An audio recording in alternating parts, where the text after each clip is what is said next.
Hello everyone, it's me, Michael, and we all remember him, the man, the myth, the legend, Stan Lee. He wasn't the inventor of comic books for sure, because he started working at Timely Comics when he was 17. So comics were around before, he was even alive, but he really inspired a whole new generation, multiple generations of people to do their best work. But what would he think of the comic book industry nowadays? Would he be rolling over in his grave? Would he not like all the forced diversity? Well, I'm here to answer that question today. And I can tell you right now, he is very much against bigotry, but not against diversity.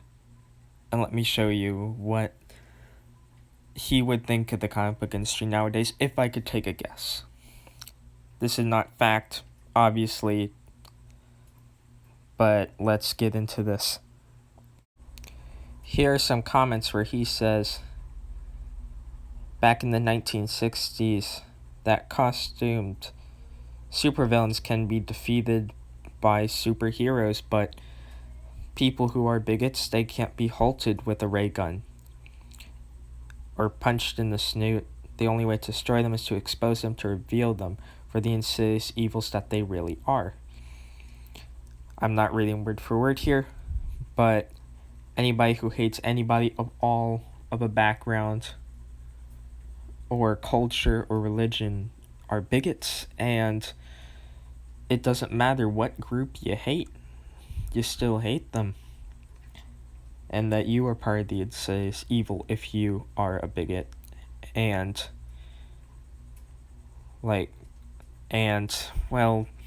seen here, obviously he's very much correct, even with what he said back in the day.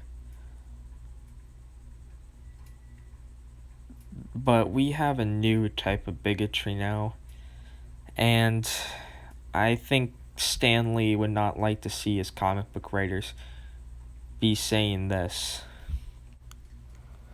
Of course, Stan Lee always strived for diversity in his comics, people of different backgrounds, religions, cultures, etc. And this wasn't supposed to be used as a defense for any argument that the comic book writer should be having with the fans. In fact, they shouldn't really be having any arguments with the fans. You want the money, you give them what they ask for, as long as it's within reason.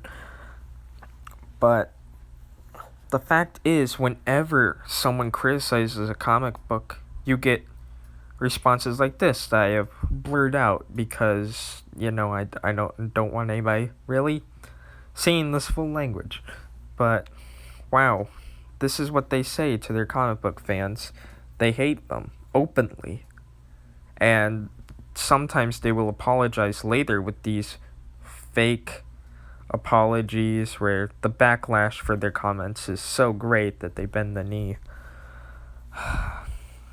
Anyway, here's another comment.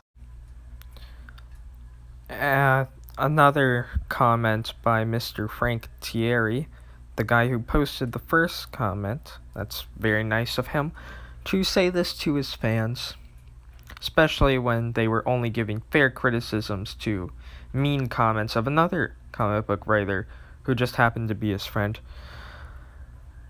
Instead of saying that, hey, my friend, you shouldn't be harassing people, he openly just screams at the fans and says, how about I throw some curse words at you and threats, because there's way more than this. Instead of telling his fans that, yeah, they're right on this, and that comic book writers shouldn't be harassing their customers. Here are some comments explaining the problems with the forced diversity thing. And it's not that diversity is the problem, it's a bunch of other reasons, like the fact that they are disrespecting these groups with their portrayals of the diversity, ruining characters by swapping them out with random people, saying that, oh, this person can be swapped out with basically anyone. And that completely takes away the originality and the creativity of the character. But here's some comments. It's not diversity that's the problem. It's the idea that you can shove anyone in an Iron Man suit and call them Iron Man. That if you pick up a copy of Hulk, you won't find Bruce Banner anywhere, and that isn't even addressed.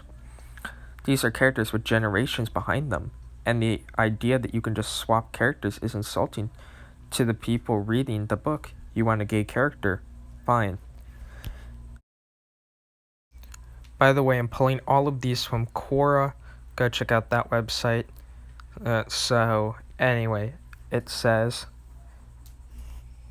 hey, sorry ladies, Bobby Drake, aka Iceman, was secretly gay this whole time. So is Richard. Jane Foster is now Thor because she is worthy, and Thor Odinson is not. Because reasons. I think that's a very good point. You can't just throw some random details in here about the character completely changing them. Leave them be. Like you wouldn't take your dad's fancy car and try to do repairs on it without any knowledge of these characters or of this vehicle, or very little knowledge, because then you'd most likely ruin this car. And the same thing goes for these characters. You did not create these characters, therefore you should be able to write about them, but you should be able to portray them the best as possible without any modifications to the characters, because there's reasons why we have loved these characters for so many years. Here it says changing the gender, ethnicity, or sexuality of existing characters with existing backstories is both of those things. If someone were to want to create another character, maybe even another Kryptonian with powers like those of Superman, but who is bisexual or whatever, they can go ahead and do that. I'm not going to complain. I just don't want to do that to Superman. Another interesting thing. Adding to these characters, which are not your own creations, is none of your business. If you want to write a story about a character, then by all means do so. It's called fan fiction. And if the writers are being paid to create comics based on existing characters, it's their job. But the fact that they think that these characters belong to them, that they can swap details whenever and for whatever headline or X amount of money that they please, is not at all good. It's awful to do to these characters. Yeah, sure, there have been more diverse versions of Superman, but they have been not Clark Kent. Get it? You can create a African American version of Spider-Man, but don't make that Peter Parker. Make that Miles Morales, a new character.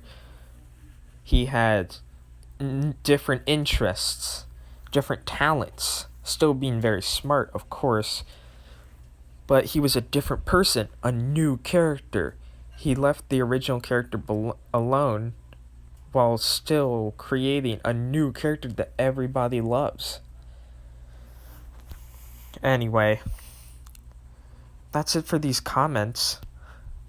I think they bring up some very good points on exactly what is wrong with the comic book industry, and maybe we can use this information to infer what Stan Lee would think.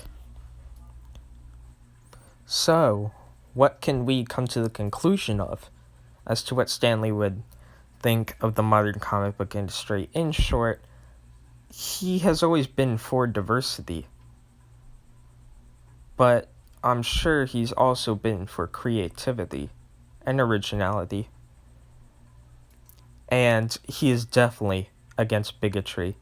He does believe properly that comic books are not all about immersiveness, and that they should have lessons here and there that we, as the reader and even the writers, can learn from. But the fact that